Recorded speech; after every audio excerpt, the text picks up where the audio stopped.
Bulgaria respinge cererea lui Donald Trump. Premierul Rumen Radev a anunțat că staționarea avioanelor militare americane în Bulgaria nu va fi prelungită după 30 iunie. Ultimatumul vine după ce Statele Unite nu au dat undă verde visa waiver pentru cetățenii bulgari. Radev a primit un răspuns negativ din partea lui Trump legat de cererea privind eliminarea vizelor.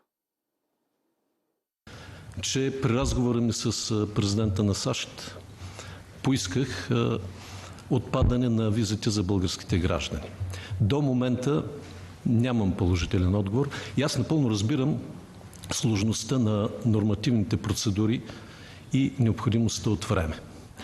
Но ние имаме също така нашите приоритети и процедури и не можем да отговорим положително на искането за дълъг престой на самолетите цистерни на летище София.